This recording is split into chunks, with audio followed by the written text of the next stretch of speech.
Colossenses capítulo 1. Eu, Paulo, apóstolo de Cristo Jesus, pela vontade de Deus, escrevo junto com o irmão Timóteo esta carta, ao povo de Deus que mora na cidade de Colossos, aos nossos fiéis irmãos em Cristo. Que a graça e a paz de Deus, o nosso Pai, esteja com vocês. Sempre que oramos por vocês, damos graças a Deus, o Pai do nosso Senhor Jesus Cristo, pois ficamos sabendo da fé que vocês têm em Cristo Jesus e também do amor que vocês têm por todo o povo de Deus. Quando a verdadeira mensagem, a boa notícia do Evangelho, chegou a vocês pela primeira vez, vocês ouviram falar a respeito da esperança que o Evangelho oferece. Por isso, a fé e o amor que vocês têm são baseados naquilo que esperam e que está guardado para vocês no céu. Essa boa notícia que vocês receberam está trazendo muitas bênçãos e vai se espalhando pelo mundo inteiro. E foi isso mesmo que aconteceu com vocês, desde o dia em que pela primeira vez ouviram falar a respeito da graça de Deus e a conheceram de verdade. Tudo isso vocês aprenderam com Epáfras, nosso querido companheiro de trabalho, a qual presta serviço em favor de vocês como um fiel servidor de Cristo. Foi ele quem nos contou do amor que o Espírito de Deus deu a vocês. Por esse motivo, desde o dia em que ficamos sabendo de tudo isso, nunca paramos de orar em favor de vocês. Pedimos a Deus que encha vocês com o conhecimento da sua vontade e com toda a sabedoria e compreensão que o Espírito de Deus dá.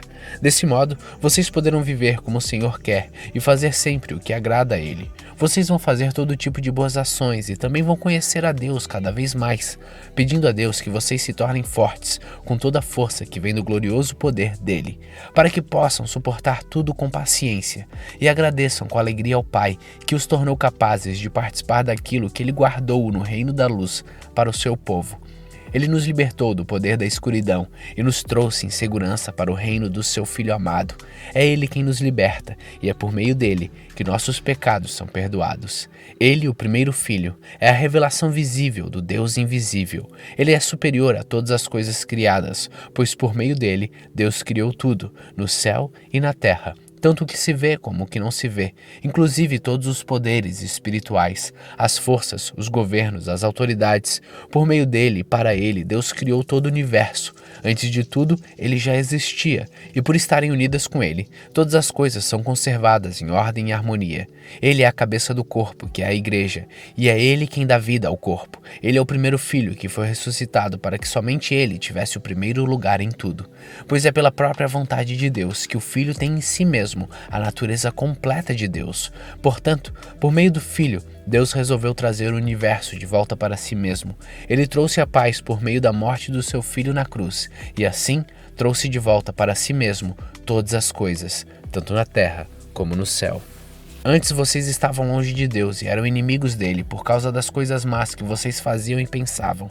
Mas agora, por meio da morte do seu Filho na cruz, Deus fez com que vocês ficassem seus amigos, a fim de trazê-los à sua presença, para serem somente dele, não tendo mancha nem culpa.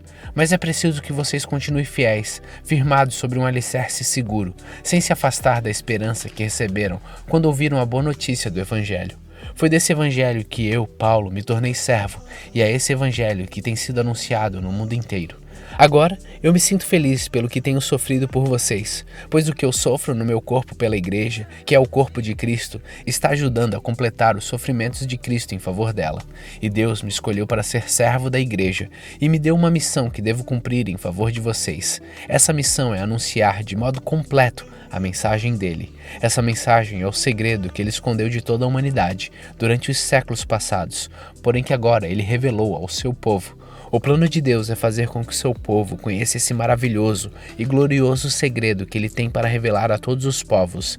E o segredo é este: Cristo está em vocês, o que lhes dá a firme esperança de que vocês tomarão parte na glória de Deus. Assim, nós anunciamos Cristo a todas as pessoas, com toda a sabedoria possível, aconselhamos e ensinamos cada pessoa, a fim de levar toda a presença de Deus como pessoas espiritualmente adultas e unidas com Cristo.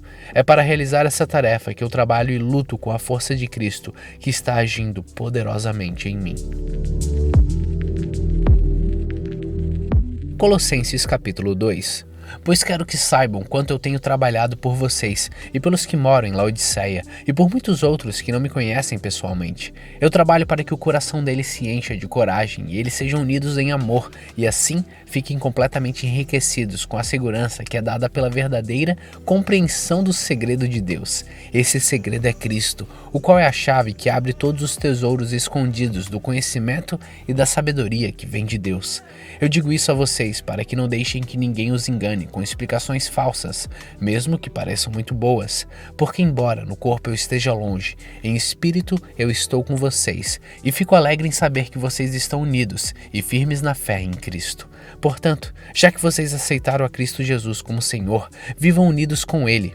Estejam enraizados nele, construam a sua vida sobre ele e se tornem mais fortes na fé, como foi ensinado a vocês, e deem sempre graças a Deus. Tenham cuidado para que ninguém os torne escravos por meio de argumentos sem valor, que vêm da sabedoria humana. Essas coisas vêm dos ensinamentos de criaturas humanas e dos espíritos que dominam o universo, e não de Cristo, pois em Cristo, como ser humano, está presente toda a natureza de Deus, e por estarem unidos com Cristo, vocês também têm essa natureza. Ele domina todos os poderes e autoridades espirituais. Por estarem unidos com Cristo, vocês foram circuncidados não com circuncisão que é feita no corpo, mas com circuncisão feita por Cristo, pelo qual somos libertados do poder da natureza pecadora. Pois quando vocês foram batizados, foram sepultados com Cristo, e no batismo também foram ressuscitados com Ele por meio da fé que vocês têm no grande poder de Deus. O mesmo Deus que ressuscitou Cristo. Antigamente vocês estavam espiritualmente mortos por causa dos seus pecados e porque eram não-judeus e não tinham a lei. Mas agora Deus os ressuscitou junto com Cristo. Deus perdoou todos os nossos pecados e anulou a conta da nossa dívida com seus regulamentos que nós éramos obrigados a obedecer. Ele acabou com essa conta pregando-a na cruz. E foi na cruz que Cristo se livrou do poder dos governos e das autoridades espirituais. Ele humilhou esses poderes publicamente, levando-os prisioneiros no seu desfile de vitória. Portanto, que ninguém faça para vocês leis sobre o que devem comer ou beber, ou sobre os dias santos e a festa da lua nova e o sábado. Tudo isso é apenas uma sombra daquilo que virá. A realidade é Cristo. Não deixe que ninguém os humilhe, afirmando que é melhor do que vocês porque diz ter visões e insiste numa falsa humildade e na adoração de anjos. Essas pessoas não têm nenhum motivo para estarem cheias de si, pois estão pensando como qualquer outra criatura humana pensa. Elas não estão ligadas a Cristo, que é a cabeça. Cristo controla todo o corpo, o alimenta e mantém unidos por meio das juntas e ligamentos, e assim o corpo cresce como Deus quer que cresça. Vocês morreram com Cristo, e por isso estão livres dos espíritos maus que dominam o universo. Então, por que vocês estão vivendo como se fossem deste mundo? Não obedeçam mais às regras como estas. Não toque nesta coisa, não prove aquela, não pegue naquela. Todas essas proibições têm a ver com coisas que se tornam inúteis depois de usadas. São apenas regras de ensinamentos que as pessoas inventam. De fato, essas regras parecem ser sábias, ao exigirem a adoração forçada dos anjos, a falsa humildade e um modo duro de tratar o corpo. Mas tudo isso não tem nenhum valor para controlar as paixões que levam à imoralidade.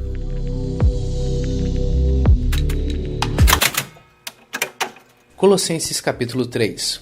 Vocês foram ressuscitados com Cristo.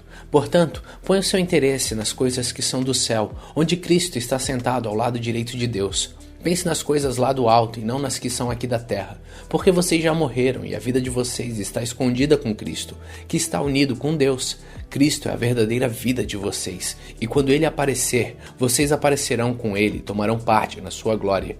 Portanto, matem os desejos deste mundo que agem em vocês, isto é, a imoralidade sexual, a indecência, as paixões más, os maus desejos e a cobiça, porque a cobiça é um tipo de idolatria, pois é por causa dessas coisas que o castigo de Deus cairá sobre os que não lhe obedecem. Antigamente a vida de vocês era dominada por esses desejos, e vocês viviam de acordo com eles.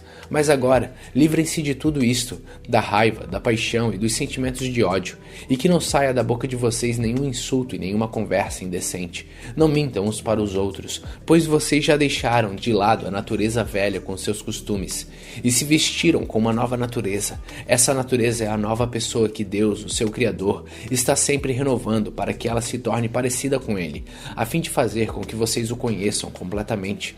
Como resultado disso, já não existem mais judeus e não judeus, circuncidados e não circuncidados, não civilizados, selvagens, escravos ou pessoas livres, mas Cristo é tudo e está em todos.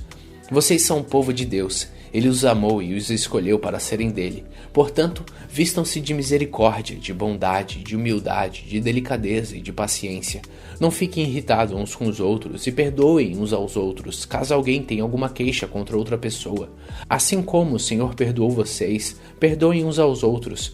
E acima de tudo, tenham amor, pois o amor une perfeitamente todas as coisas, e que a paz que Cristo dá dirija vocês nas suas decisões, pois foi para essa paz que Deus os chamou, a fim de formarem um só corpo. E sejam agradecidos, que a mensagem de Cristo, com toda a sua riqueza, viva no coração de vocês. Ensinem e instruam uns aos outros com toda sabedoria.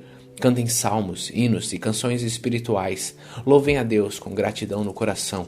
Tudo o que vocês fizeram ou disseram, façam em nome do Senhor Jesus e por meio dele agradeçam a Deus, o Pai. Esposa, obedeça ao seu marido, pois é o que você deve fazer por ser cristã. Marido, ame a sua esposa e não seja grosseiro com ela. Filhos, o dever cristão de vocês é obedecer sempre ao seu pai e à sua mãe, porque Deus gosta disso. Pais, não irritem os seus filhos para que eles não fiquem desanimados. Escravos, em tudo obedeçam àqueles que são seus donos aqui na terra. Não obedeçam só quando eles estiverem vendo, procurando com isso conseguir a aprovação deles, mas obedeçam com sinceridade, por causa do temor que vocês têm pelo Senhor. O que vocês fizerem, façam de todo o coração, como se estivessem servindo ao Senhor e não às pessoas. Lembrem que o Senhor lhe dará como recompensa aquilo que ele tem guardado para o seu povo, pois o verdadeiro Senhor que vocês servem é Cristo. E quem faz o mal, seja quem for, pagará pelo mal que faz, pois quando Deus julga, ele não faz diferença entre as pessoas. Colossenses capítulo 4. Donos de escravo, sejam justos e honestos na maneira de tratar os seus escravos. Lembrem que vocês também têm um Senhor no céu. Continuem firmes no coração, sempre alertas ao orarem e dando graças a Deus. Orem também por nós, a fim de que Deus nos dê uma boa oportunidade para anunciar a sua mensagem, que trata do segredo de Cristo. Pois é por causa dessa mensagem que eu estou na cadeia. Portanto, orem para que eu faça com que o segredo de Cristo seja bem conhecido, como é o meu dever. Sejam sábios na maneira de agir com os que não creem e aproveitem bem o tempo de passarem com eles. Que as suas conversas sejam sempre agradáveis e de bom gosto, e que vocês saibam também como responder a cada pessoa. Tíquico, trabalhador fiel e companheiro no serviço do Senhor, levará a vocês todas as notícias minhas. Eu o estou enviando para contar como todos nós vamos indo e assim animar vocês. Com ele vai Onésimo, o querido e fiel irmão que é da igreja de vocês. Eles vão lhes contar tudo o que está acontecendo aqui. Aristarco, que está na cadeia comigo, lhes manda saudações, e também Marcos, o primo de Barnabé. Vocês já têm orientação a respeito de Marcos para recebê-lo bem, se ele passar por aí. Josué, chamado o Justo, também manda saudações. Esses 3 são os únicos judeus convertidos que trabalham comigo para o reino de Deus, e eles têm me ajudado muito. Epáfras, outro que é da igreja de vocês e é servo de Cristo Jesus, também manda saudações. Ele sempre ora com fervor por vocês. Ele pede a Deus que faça com que vocês sejam sempre firmes e espiritualmente maduros e prontos para cumprir tudo o que Deus quer. Eu posso afirmar que ele tem trabalhado muito em favor de vocês e pela gente de Laodiceia e de Hierápolis. Lucas, o nosso querido médico, e o irmão Demas mandam saudações. Mandamos saudações aos irmãos que moram em Laodiceia. Saudações também para Ninfa e para a igreja que se reúne na casa dela. Peço que depois de lerem essa carta, vocês a mandem para Laodiceia, a fim de que os irmãos de lá também a leiam. E vocês leiam a carta que vai chegar de Laodiceia. Digam isto a Arquipo, procure cumprir bem a tarefa que você recebeu no serviço do Senhor. Com a minha própria mão escrevo isto. Saudações de Paulo. Não esqueçam que estou na cadeia. Que a graça de Deus esteja com vocês. Hoje, terminamos a carta aos Colossenses. Continue faminto, continue humilde.